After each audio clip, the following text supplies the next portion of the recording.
Olá, alunos dos sextos anos, tudo bem com vocês? Espero que todos estejam bem. Vai começar agora mais uma aula de história com o professor Marcos Paixão, tá bom? Vai lá pegar seus livros, seus materiais, procure um local apropriado em sua casa, um local que não tenha muito barulho, tá bom? Que seja paz, que tenha muita paz, tranquilidade para vocês, ok? Lembrando que a gente trabalhou a semana passada os povos egípcios, não foi isso? Trabalhamos a questão da cultura, da organização, da unificação do Egito, e hoje ainda a gente vai continuar trabalhando sobre os povos egípcios, mas não repetir o mesmo conteúdo da semana passada, e sim trabalhar a questão da religião, dos achados arqueológicos e qual a sua importância para a sociedade atual. Então, é sobre isso que a gente vai trabalhar hoje, tá bom? Muito bem. Continue fazendo as atividades, porque é muito importante, ok? Os monitores e os professores de vocês estão avaliando vocês por meio dessas atividades, ok? Muito bem. Ok? Perdão, vamos lá. Então, vamos. Antigo Egito, religião, legados e achados arqueológicos. Qual capítulo? Capítulo 4. Qual a página, professor? Página 94, ok? 94, que é a continuação do assunto da semana passada, tá bom? Vamos lá. Aqui para quem não me conhece, quem está entrando agora, sou Marcos Paixão, e meu e-mail abaixo para quaisquer dúvida. Civilização egípcia, lembrando que o Egito ele está localizado na região da África, no continente africano, sobretudo numa região desértica, não é isso? Que a gente trabalhou a semana passada, a região desértica, e o Egito depende muito do rio Nilo para desenvolver a questão da agricultura, para desenvolver a sobrevivência dos povos que moravam e residiam ali em torno do rio. Então, não se pode pensar não se pode pensar o Egito sem pensar no rio Nilo. Viu? Ótimo, pronto. Vamos lá, religião. Os egípcios são considerados os mais religiosos dos homens. Primeiro aspecto importante, é através da religião que toda a sociedade egípcia vai se organizar. Não é através da economia, não é através da política. Quem vai dizer o que Egito é, as características dos egípcios, é justamente a religião. Então, eles é tido, para muitos historiadores, como um dos maiores religiosos da história da humanidade, que é justamente os egípcios. Eles eram politeístas. Lembrando, politeístas é uma sociedade que acredita em vários deuses, né? Acreditava em muitos deuses. Alguns deuses eram animais, outros humanos, e alguns misturavam as formas humanas e animais. Como assim, professor? Dentro do cristianismo, é monoteísmo, porque acredita em um Deus, né? E o Deus é humano. Não é isso que a gente sabe, pessoal? Né? Pronto. Mas, no caso dos egípcios, é diferente. Existiam alguns deuses que eram seres humanos, mas existiam alguns deuses que eram animais. E existiam alguns deuses que eram metade homem, metade animal. Talvez para você pode soar algo estranho, tá? E o que é estranho choca, mas que esse choque ele deve ser seguido de um respeito pela cultura do outro. Nesse caso, o respeito de nós para com a cultura dos povos egípcios, sobretudo o aspecto da religião, tá bom? Então, eles eram politeístas e acreditavam em vários deuses. Professor, que deuses eram esses? Esses daqui, pessoal. Alguns deuses, né? Sobretudo os principais. Amon-Ra, quem era o deus do sol, era venerado em todo o Egito. Aqui, ó. Seguindo aqui, viu, pessoal? O sol, aí tem, ó. Osíris, deus da terra e das sementeiras. É perante ele que os mortos se apresentam na esperança de vida eterna. Esse daqui. Ísis, protetora das crianças e da fecundidade, né? Sobre da geração de vida, né? Da gestação, que era mulher de Osíris. Ísis era a esposa de Osíris. Anubis, deus dos mortos e rei dos embalsamadores. Embalsamadores. O que é que eu quero deixar claro para vocês aqui? Que quando se trata do princípio religioso dos egípcios, eles acreditavam em vida após a morte. Como assim, professor? Explique melhor.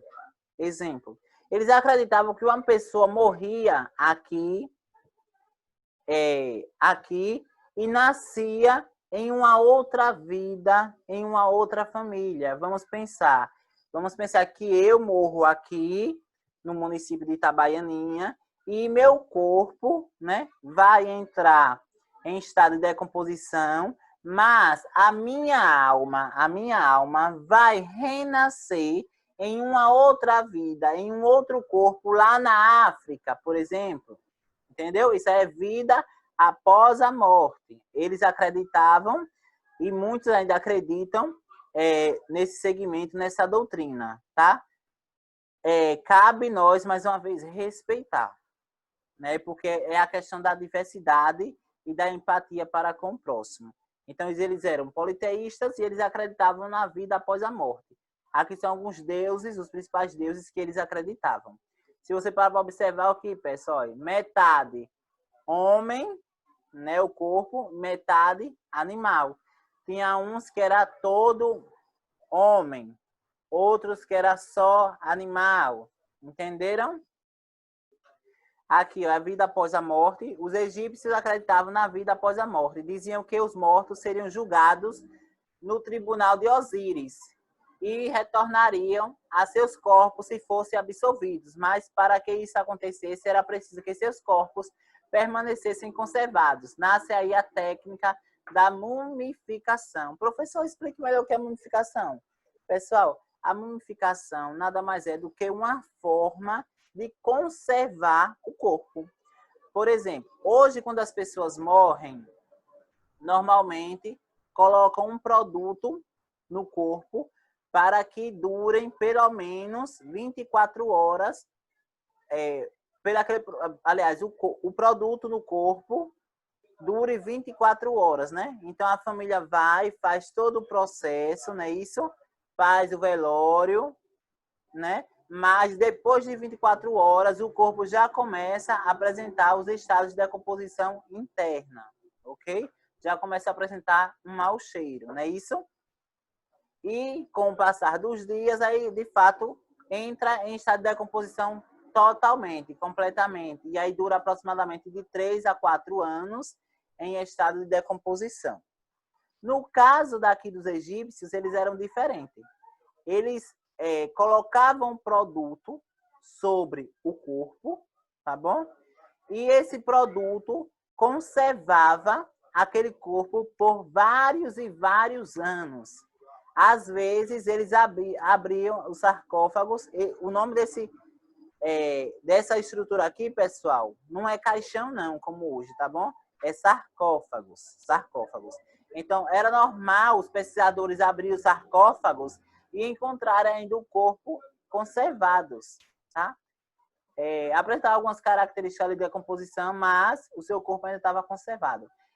Isso, na verdade, essa conservação pelo corpo estava voltada para a questão religiosa, tá? Porque acreditava-se que quando morria aqui, o corpo precisava estar em perfeita condição para ser julgado no tribunal de Osíris. Lembrando que quem é Osíris?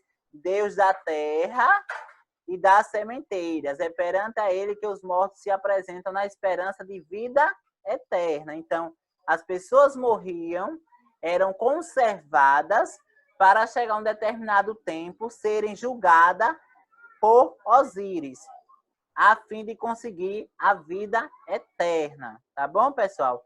Então, aqui é um sarcófago. Dentro do sarcófago existia o indivíduo, a pessoa que morreu. Professor, todas as pessoas que morriam tinham direito ao sarcófago? Não. Só se você tivesse um certo poder aquisitivo, um certo status social. Vejamos como é que ocorria a preparação do corpo, pessoal. Vocês vão acompanhar aí comigo na página, pessoal, na página 94, tá? Na página 94 de vocês, tá aí o processo de mumificação. Aí a preparação do corpo. Primeiro passo, carpinteiras.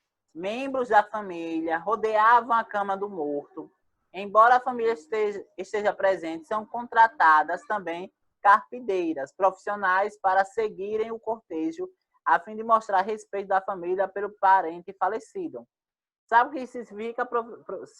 Sabe o que isso significa? Que era normal as famílias contratarem pessoas para seguirem o cortejo.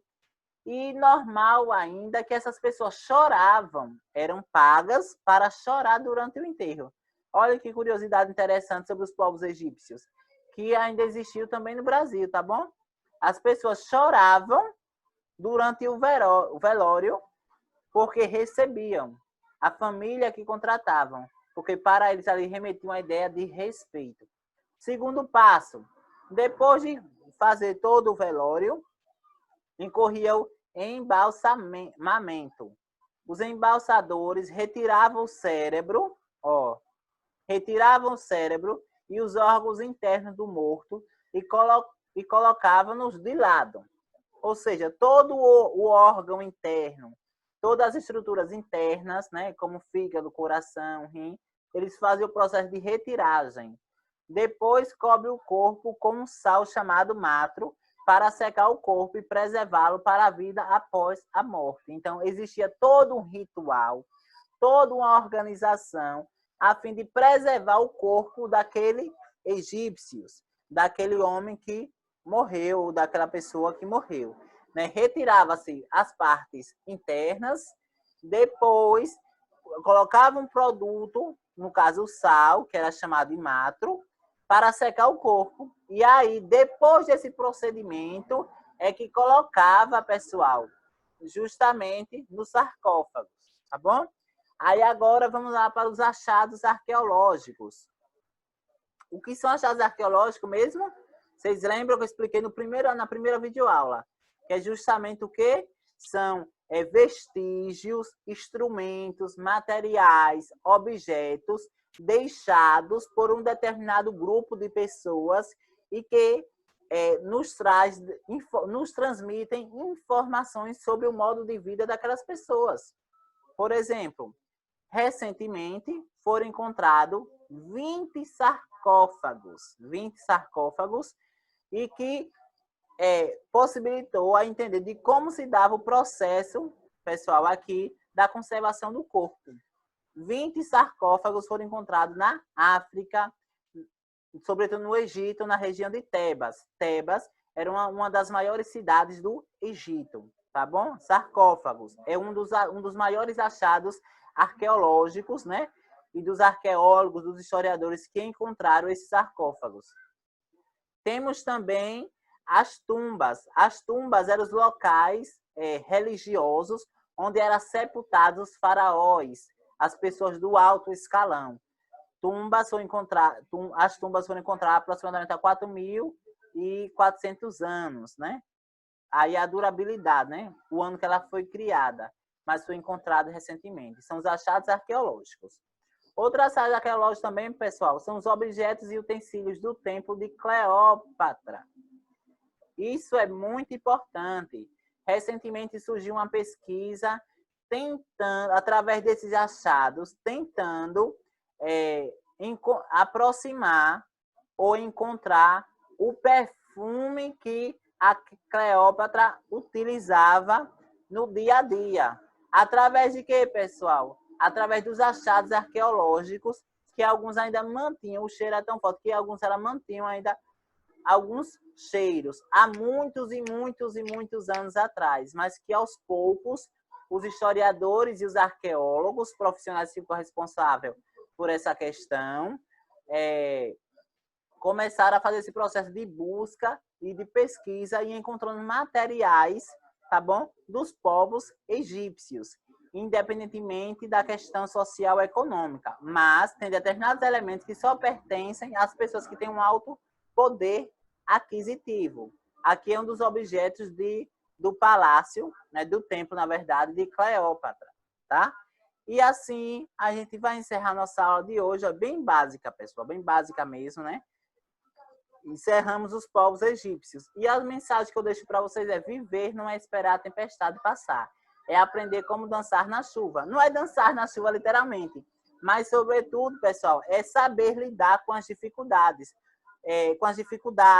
Saber lidar com as questões que estão ocorrendo mundialmente e não esperar pelo outro. Sempre dê o primeiro passo. Às vezes, o primeiro passo você percebe coisas que o outro não percebeu.